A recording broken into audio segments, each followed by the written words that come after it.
Hey guys, it's Miss Catapult. Today or this week rather, we're gonna be working on chapter 4 of the things they carried. Last week we worked on chapter 1. We are skipping chapters 2 and 3, kind of. I'm gonna explain them to you. You're not gonna read them just for the sake of time. They are important though. They will introduce some new characters and give you some hints about the future. So yeah, here we go. So these are pictures of my dog. I know you all obviously miss me talking about her.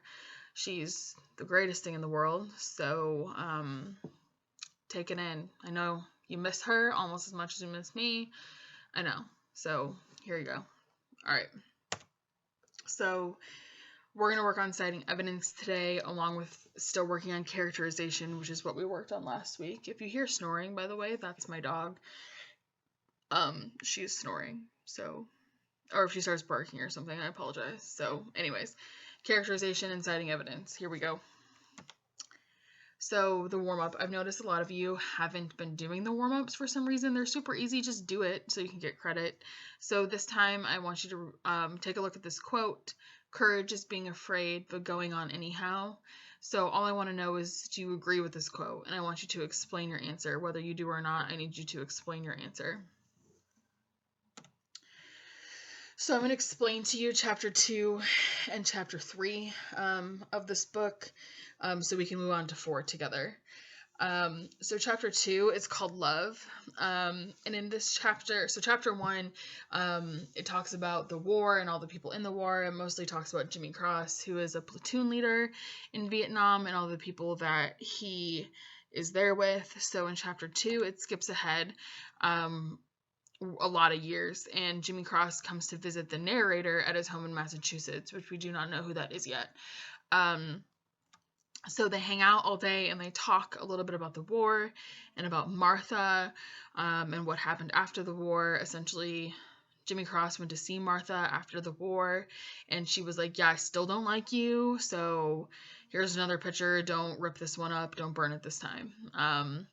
So yeah. When Jimmy leaves, this happens. So he got into his car and rolled down the window. Make me out to be a good guy, okay? Brave and handsome, all that stuff. Best platoon leader ever. He hesitated for a second. And do me a favor. Don't mention anything about, no, I said, I won't. So this leads us to a few things. Who is the narrator? A. And B, what doesn't Jimmy Cross want anyone to know? Well, we can answer the first question. The narrator is Tim O'Brien, who is the author of this book. So we didn't read any background on Tim O'Brien, but he did actually fight in Vietnam. So this might lead you to think that this is a true story. I'm not going to tell you if it's a true story or not, because that's part of this book. So we're going to work through that together as we go. Chapter 3 is called Spin. This goes back in time, back to the war. So chapter 1 is during the war, chapter 2 is after the war, chapter 3 is during the war. So we meet some new characters and we find out what they all do in their free time during the war. Mitchell Sanders, we find out, was not drafted and did not want to be in Vietnam at all, like at all. Norman Bowker and Henry Dobbins played checkers because, unlike war, there are rules and you could predict what would happen next. You can't control war, but you can control checkers. We find out that at some point, Kiowa and Kurt Lemon, who is a new character, they both die. Kiowa drowns in a shit field, and Kurt Lemon is hanging in pieces from a tree. They don't give us any more information on that. You will learn and read about that later on, promise. The locals help them navigate the terrain. So if you remember, it's like all jungle and rice paddies, and they had a hard time figuring out where to go and how to go. So the locals would help them out. Tim says that the war is boring most of the time until it's not, and you almost die. Norman Bowker tells Tim that his dad doesn't want him to come home if he doesn't have any medals. Like, can you imagine going to fight in a war and your parent telling you, like, you better not come home unless, like, you win a medal for bravery or, like, getting injured or something? It's a ton of pressure. Ted Lavender adopts a puppy, and Azar, who is a new character, he straps it to a mine and blows it up, which is absolutely ridiculous. I hate Azar. He is the worst person ever. You can't get any worse than killing a puppy. Like, seriously, what did it ever do to you? So, and the average age of a man in their platoon is 19 or 20. This is super young. They're basically kids. This is fairly close to some of your ages. 19, 20. Yeah. A lot of them could fight in a war, but they weren't allowed to vote or drink. So, yeah, take that as you will. All right, so there's 2 parts. The first part, this assignment, you're going to read through chapter 4 of it's called On the Rainy River, of the things I carried. You're not going to read all of it, just the pages that are listed and the lines. You're going to answer the questions in complete sentences, and you're going to restate the question. You're going to need to refer to this PowerPoint to understand what happened in the 2 chapters before this. Like I said earlier, normally I wouldn't skip those chapters, but I am for virtual school, so you have less work. You're welcome. All right, so these are the chunks of text that you're going to need to read. So you're going to start with page 37, at the top of page 37, and you're going to end on page 44 where it says I drove north. It's about halfway down the page. And then you're going to skip to page 49, and at the bottom it says, although the old man, that's where you're going to start. And then you're going to end at the bottom of page 51. And then you're going to skip to page 53. At the bottom, it's going to say, remember staring at the old man. I suppose you should say staring, not starting. And then you're going to end at the end of the chapter on page 58. So, if you signed up for Remind, which is extra credit, by the way, I asked you if you all would rather have me read it to you or have someone on YouTube read it to you. The vast majority of you said that you wanted me to read it. I'm flattered. You miss me. Whatever. So I will read it to you. If you don't want to listen to me read, that's okay. I'm not offended. And you would rather listen to someone else read it to on YouTube, here's the link to the audiobook. You can do that. And if you don't want to listen to any recordings at all, that's fine too. You can read it on your own without the recording. Not a big deal. All right. These are the questions. Those are the questions. My bad. This is the book. The worksheet looks something like this. Sorry, I should have had this pulled up. My apologies. This is what the worksheet looks like. So here's your warm-up. The questions are in a chart. It'll just help you keep you organized a little bit. So yeah, we're going to go through some of these together. We're going to answer these 2 together. But yeah, here we go. All right, so I am not going to read on here. I have a hard copy of the book in front of me, and it's easier for me to read like that. So I will pull this up periodically to remind you where we're at. But we're going to start on page 37. The red numbers are what you're looking at right at the top. And if you don't want to listen to me read, you can just skip ahead. It's not a big deal. Just skip on ahead. All right. Ahem. Just imagine me walking around the classroom telling you to stay awake, right? All right. This is one story I've never told before, not to anyone, not to my parents, not to my brother or sister, not even to my wife. To go into it, I've always thought would only cause embarrassment for us all. A sudden need to be elsewhere, which is the natural response to a confession. Even now, I'll admit the story makes me squirm. For more than 20 years, I've had to live with it, feeling the shame, trying to push it away. And so by this act of remembrance, by putting the facts down on paper, I'm hoping to relieve at least some of the pressure on my dreams. Still, it's a hard story to tell. All of us, I suppose, like to believe that in a moral emergency, we will behave like the heroes of our youth, bravely and forthrightly without thought of personal loss or discredit. Certainly, that was my conviction back in the summer of 1968. Tim O'Brien, a secret hero, the Lone Ranger, even if the stakes ever became high enough, if the evil were evil enough, the good were good enough, I would simply tap a secret reservoir of courage that had been accumulating inside me over the years. Courage, I seem to think, comes to us in finite quantities, like an inheritance, and by being frugal and stashing it away and letting it earn interest, we steadily increase our moral capital in preparation for the day when the account must be drawn down. It was a comforting theory. It dispensed with all those bothersome little acts of daily courage. It offered hope and grace to the repetitive coward. It justified the past while amortizing the future. In June of 1968, a month after graduating from Macalester College, I was drafted to fight a war I hated. I was 21 years old. Yeah, young, yes, and politically naive, but even so, the American war in Vietnam seemed to me wrong. Certain blood was being shed for uncertain reasons. I saw no unity of purpose, no consciousness on matters of philosophy or history or law. The very facts were shrouded in uncertainty. So we've gotten to our first question, which is, what year did Tim O'Brien receive his draft call, and how many years were left in the Vietnam War at that point? So I'm going to delete this out of here. So Tim O'Brien received his draft call in June of 1968. So in order to figure out how many years were left in the Vietnam War, you have to know what year the Vietnam War ended. I talked about it in the PowerPoint when you first took notes on Vietnam. It ended in 1975. So if you do the math, that means that there was about 7 years left in the Vietnam War at that point. All right, so if you're lost, we are just here.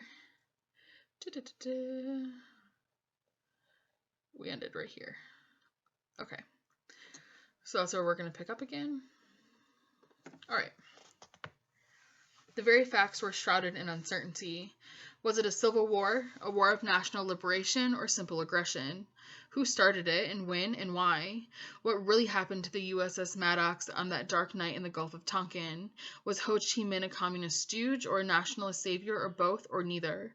What about the Geneva Accords? What about Sato and the Cold War? What about dominoes?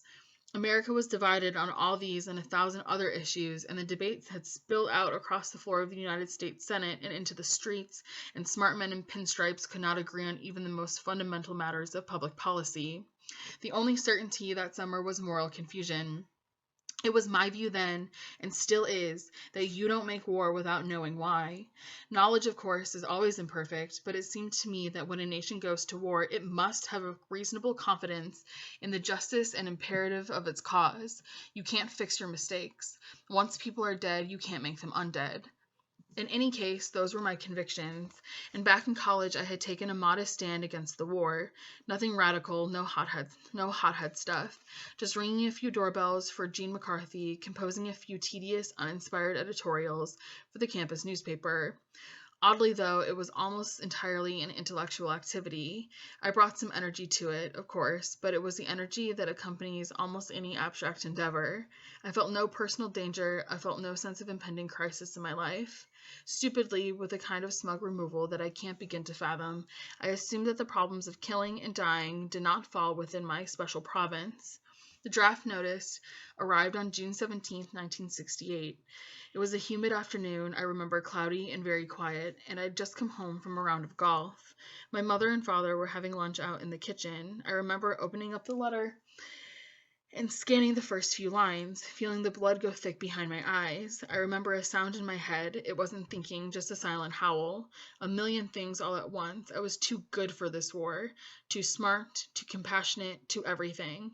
It couldn't happen. I was above it. I had the world dicked, Phi Beta Kappa and summa cum laude, and the president of the student body, and a full ride scholarship for grad studies at Harvard. A mistake, maybe, a foul up in the paperwork. I was no soldier. I hated Boy Scouts. I hated camping out. I hated dirt and tents and mosquitoes. The sight of blood made me queasy, and I couldn't tolerate authority, and I didn't know a rifle from a slingshot. I was a liberal, for Christ's sake. If they needed fresh bodies, why not draft some back to the Stone Age hawk? Or some dumb jingo in his hard hat and bomb Hanoi button? Or one of LBJ's pretty daughters? Or Westmoreland's whole handsome family, nephews and nieces and baby grandson? There should be a law, I thought. If you support a war, if you think it's worth the price, that's fine. But you have to put your own precious fluids on the line. You have to head for the front and hook up with an infantry unit and help spill the blood. And you have to bring along your wife or your kids or your lover. A law, I thought.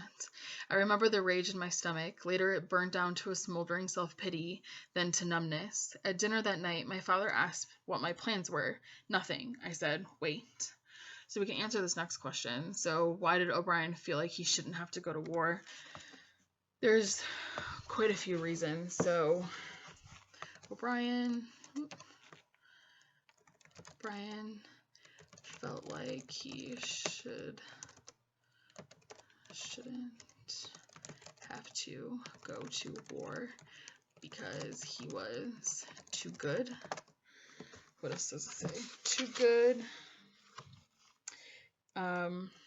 Too smart. Full ride to Harvard.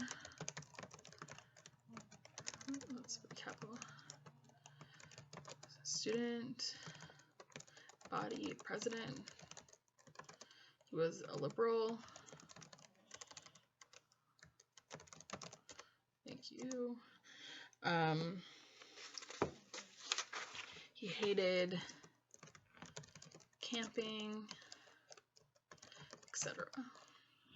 Okay, there were a lot of reasons why he felt like he shouldn't have to go to war. Those are just a few of them. All right, so I'm not going to fill in any more of these for you. You're going to do them yourself. They should be pretty easy. I'm going to talk about one of these later. And this one's actually in the PowerPoint. Number 6 is in the PowerPoint, and we'll talk about that when we get there.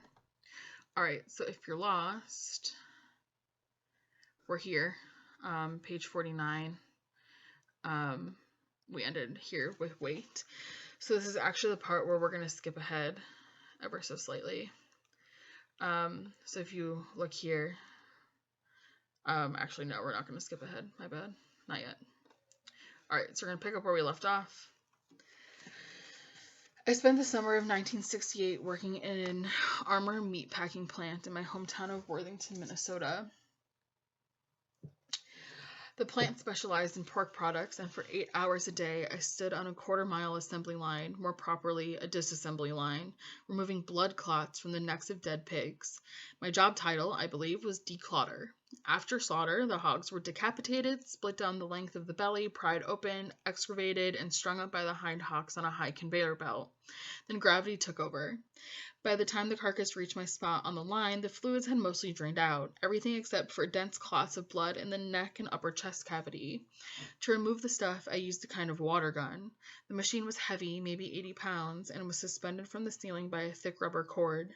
There was some bounce to it, an elastic up and down give, and the trick was to maneuver the gun with your whole body, not lifting with the arms, just letting the rubber cord do the work for you. At one end was a trigger, at the muzzle end was a small nozzle, and a steel roller brush. As a carcass passed by, you'd lean forward and swing the gun up against the clots and squeeze the trigger, all in one motion, and the brush would whirl and water would come shooting out, and you'd hear a quick splattering sound as the clots dissolved into a fine red mist. It was not pleasant work. Goggles were a necessity and a rubber apron, but even so, it was like standing for 8 hours a day under a lukewarm blood shower. At night, I'd go home smelling of pig. It wouldn't go away. Even after a hot bath, scrubbing hard, the stink was always there, like old bacon or sausage, a greasy pig stink that soaked deep into my skin and hair. Among other things, I remembered it was tough getting dates that summer. I felt isolated. I spent a lot of time alone. And there was also that draft notice tucked away in my wallet.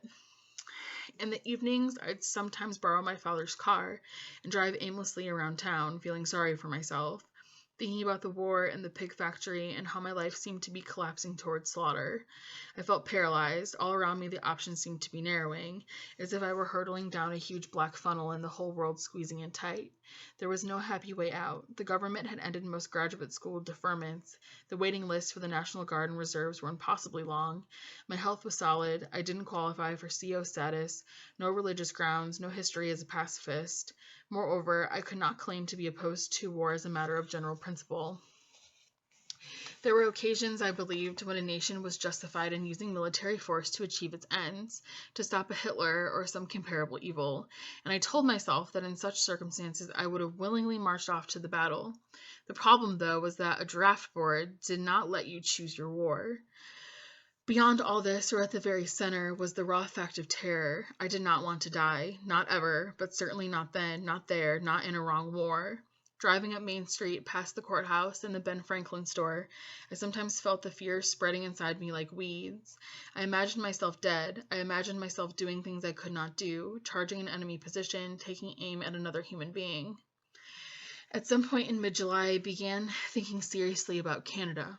The border lay a few hundred miles north, an 8-hour drive.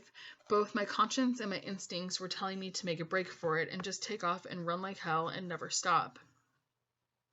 In the beginning, the idea seemed purely abstract, the word Canada printing itself out in my head, but after a time I could see particular shapes and images, the sorry details of my own future. A hotel room in Winnipeg, a battered old suitcase, my father's eyes as I tried to explain myself over the telephone. I could almost hear his voice, my mother's, run, I'd think. Then I'd think, impossible. Then a second later I'd think, run. It was a moral split. I couldn't make up my mind. I feared the war, yes, but I also feared exile.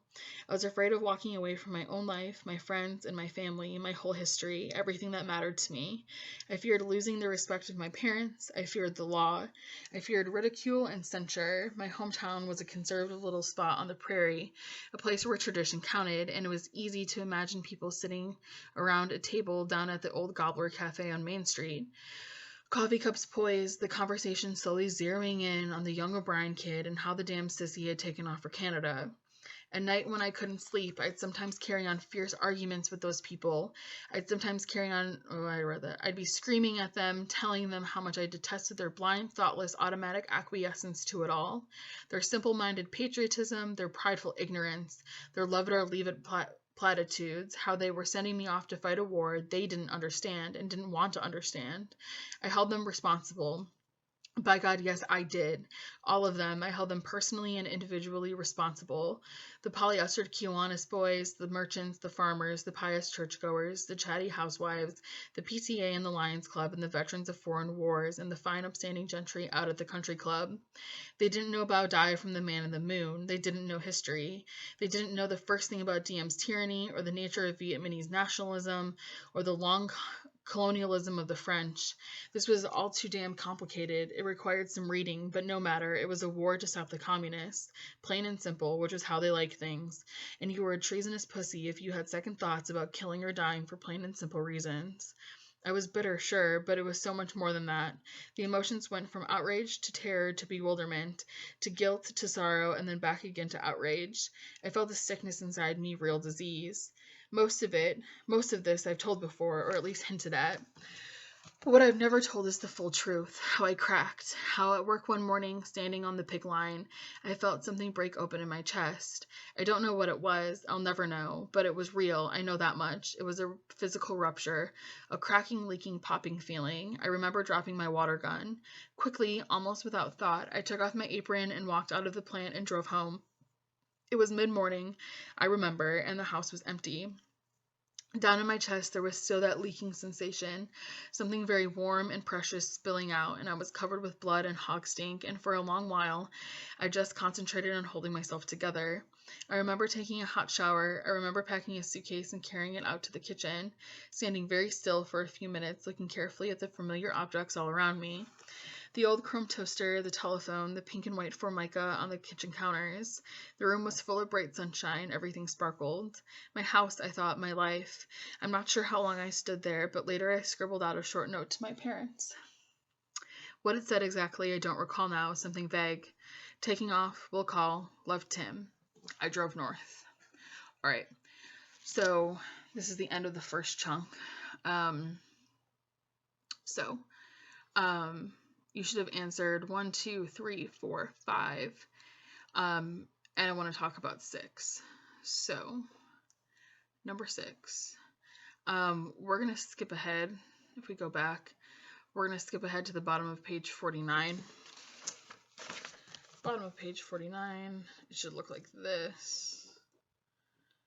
Da-da-da-da. Right here. Although the old man never confronted me about it, that's where we're going to pick up. But I do want to talk about this one really quick. Who did Tim O'Brien meet? So Tim decides to flee to Canada to escape the draft. He gets to a place called the Tip Top Lodge. and he decides to spend some nights there. He meets a guy. His name is Elroy Bordal, and he is 81 years old. Um, so he doesn't tell Elroy why he's there, but he does help him with some things around the lodge. So at the bottom of page 49, where it says, although the old man never confronted me about it, this is a conversation they had after he had been there for about 4 days. So bottom of page 49, although the old man never confronted me about it. Although the old man never confronted me about it, there was one occasion when he came close to forcing the whole thing out into the open. It was early evening, and we just finished supper, and over coffee and dessert, I asked him about my bill, how much I owed so far. For a long while, the old man squinted down at the tablecloth. Well, the basic rate, he said, is $50 a night. Not counting meals, this makes 4 nights, right? I nodded. I had $312 in my wallet. Elroy kept his eyes on the tablecloth. Now, that's an on-season price. To be fair, I suppose we should knock it down a peg or two. He leaned back in his chair. What's a reasonable number, you figure? I don't know, I said. 40? 40's good, 40 a night. Then we tack on food, say another 100. 260 total? I guess. He raised his eyebrows. Too much? No, that's fair. It's fine. Tomorrow, though, I think I'd better take off tomorrow. Elroy shrugged and began cleaning the table. For a time he fussed with the dishes, whistling to himself as if the subject had been settled. After a second, he slapped his hands together. You know what we forgot? He said. We forgot wages, those odd jobs you've done. What we have to do, we have to figure out what your time's worth. Your last job, how much did you pull in an hour? Not enough, I said. A bad one? Yes, pretty bad. Slowly, then, without intending any long sermon, I told him about my days at the pig plant. It began as a straight recitation of the facts, but before I could stop myself, I was thinking about the blood clots and the water gun and how the smell had soaked into my skin and how I couldn't wash it away. I went on for a long time. I told him about the wild hogs squealing in my dreams, the sounds of butchery, slaughterhouse sounds, and how I'd sometimes wake up with that greasy pig stink in my throat. When I finished, Elroy nodded at me. Well, to be honest, he said, when you first showed up here, I wondered about all that. The aroma, I mean, smelled like you was awful damn fond of pork chops. The old man almost smiled. He made a snuffling sound and then sat down with a pencil and a piece of paper. So what this crude job pay? $10 an hour? 15? Less. Elroy shook his head. Let's make it 15. You put in 25 hours here easy. That's $375 total wages. We subtract the 260 for food and lodging. I still owe you 115. He took 420s out of his shirt pocket and laid them on the table. Call it even, he said. No. Pick it up. Get yourself a haircut. The money lay on the table for the rest of the evening. It was still there when I went back to my cabin. In the morning, though, I found an envelope tacked to my door. Inside were the 450s and a 2-word note that said, emergency fund. The man knew. So he's saying that the man knew that he wanted to flee. So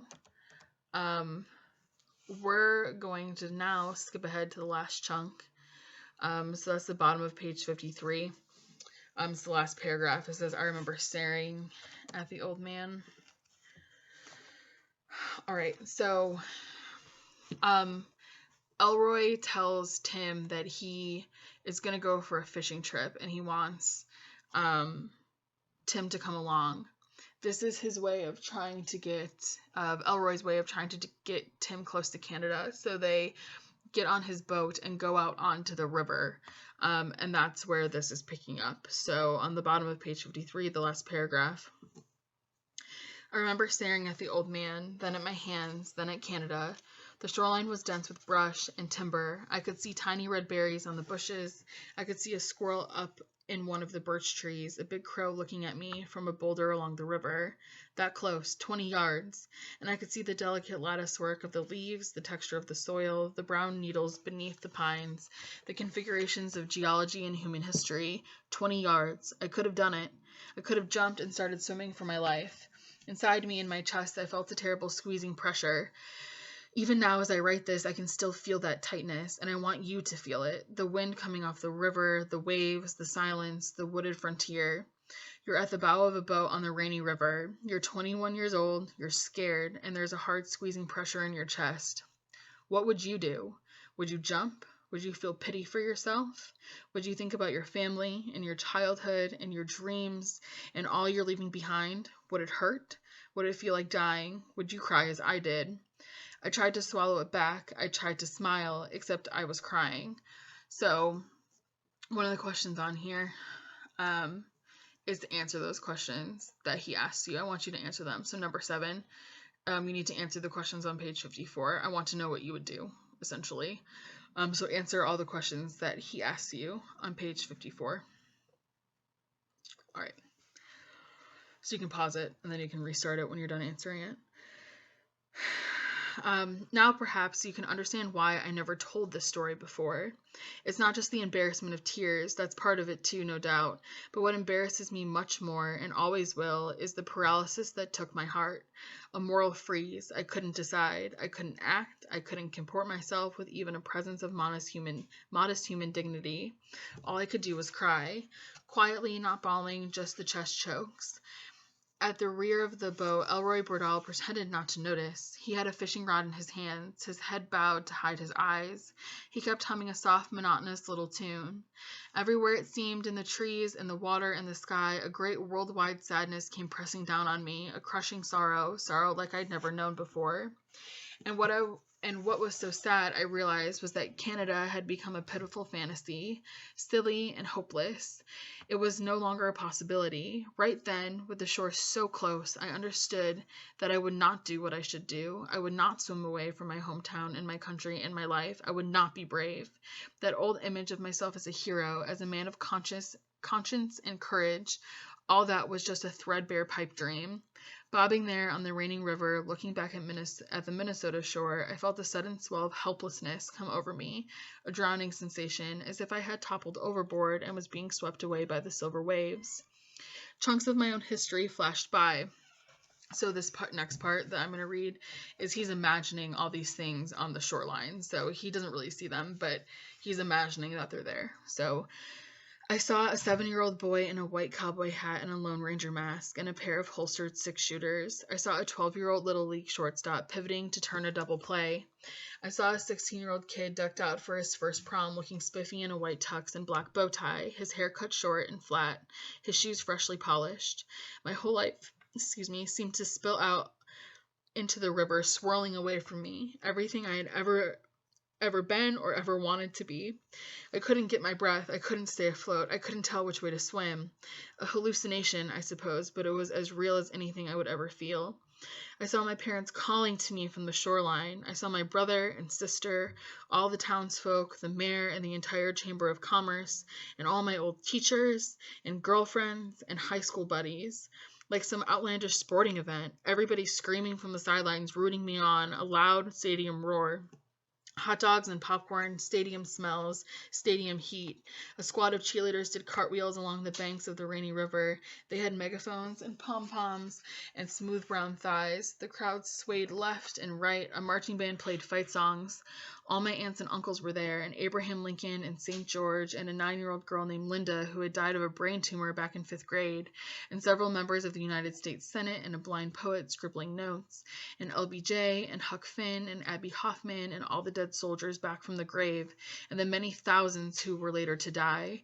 Villagers with terrible burns, little kids without arms or legs, yes, and the Joint Chiefs of Staff were there, and a couple of popes, and a first lieutenant named Jimmy Cross, and the last surviving veteran of the American Civil War, and Jane Fonda dressed up as Barbarella, and an old man sprawled beside a pig pen, and my grandfather and Gary Cooper, and a kind-faced woman carrying an umbrella, and a copy of Plato's Republic, and a million ferocious citizens waving flags of all shapes and colors, people in hard hats, people in headbands.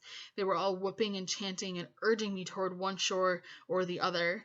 I saw faces from my distant past and distant future.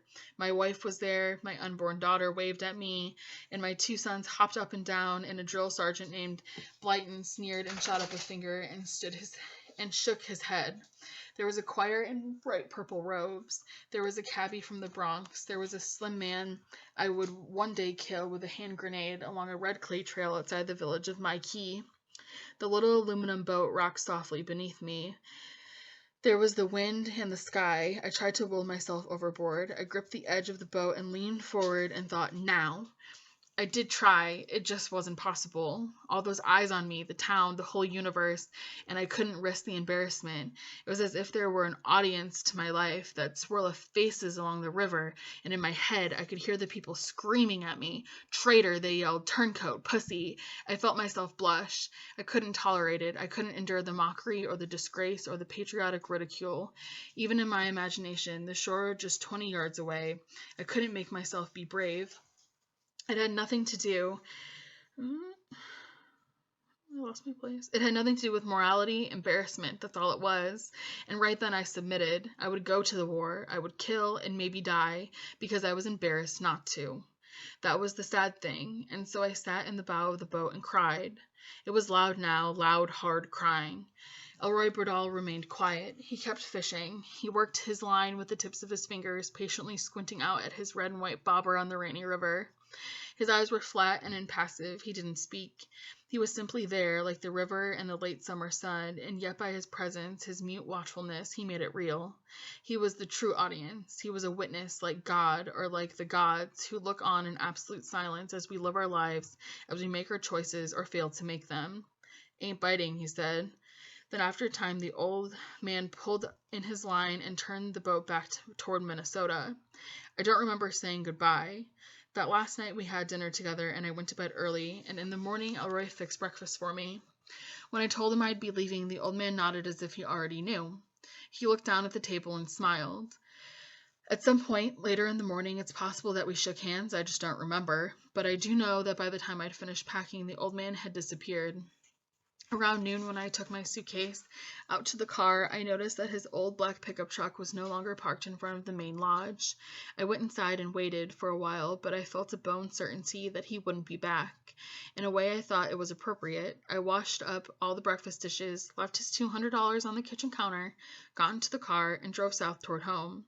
The day was cloudy. I passed through the towns with familiar names, through the pine forest and down to the prairie, and then to Vietnam, where I was a soldier, and then home again. I survived, but it's not a happy ending. I was a coward. I went to the war. All right. So you need to finish answering these questions, filling it out. When you're done, there is a part 2. So for part 2, you're going to read a paragraph from this chapter. We've already read it, but you're going to reread it. You're then going to read and listen to Fortunate Son. It's a song by Creedence Clearwater Revival. They were a popular band back in the Vietnam War era. So you're going to answer the following question in a paragraph. I want you to use ACE, which is answer, cite, explain, extend, which we talked about extensively in week 2 of virtual school, which is on my YouTube page, but I also put it here in case you forgot. You're going to explain how Tim O'Brien might relate to the song Fortunate Son by Creedence Clearwater Revival. They're also known as CCR, so if you ever see that CCR, they mean that. You're going to include 2 quotes, one from The Things They Carried, the chapter we just read, and one from Fortunate Son to support your answer. And then that's it. That's all you have to do. This is the paragraph that you need to read. It's also on the paper. I forgot to take out some of these numbers. They were from something else, so ignore the numbers. I apologize. Fortunate Son, again, is a song, so you can listen to it. If you want to listen to it and you want the lyrics, they are here on your paper. So that's the worksheet. That's the lyrics. And then you're going to write the paragraph. All right. So just some things I need you to know. These are just general announcements. This whole assignment is 25 points. It's due Sunday, May 3rd, 2020 at 11:59 p.m. You need to upload it to Focus. I am going to put this information on Teams as well, but you must upload it to Focus to get credit. Check out Focus for extra credit opportunities. There's one there already for signing up for Remind. I'm also going to put another one up there this week as well. Please remember that if you turn in work late, you are on my clock and I will get to it when I can. I'm truly trying to get to everything as quickly as possible, but I have to plan lessons, make the worksheets. I have meetings. I've got questions to answer from you guys. I've got questions to answer from my boss. I have a lot going on. So I'm trying my best to get to it, I promise. But if for some reason it's been like a minute and you want to remind me, please go ahead. I don't mind. I created an assignment organization sheet for you guys. Mr. Fegans said in a faculty meeting last week that some of you were getting really frustrated because you weren't able to keep track of your work. So I just created a simple sheet that you can use if you want. You can print it out and use it, or you can just download it and use it in Word. Whatever works for you, it doesn't matter to me at all. I'm also going to be posting on Teams tomorrow my office hours, where you can just come in and voice or video chat with me during a certain period of time during the day if you need help. It's not mandatory, but I'll just be chilling in there if you need help. So yeah, and it won't overlap with any of your other classes or anything, I promise. So that's all I have for you guys this week. I miss you and I love you. And I will see you soon. Let me know if you need help. That's what I'm here for. All right. Bye, guys.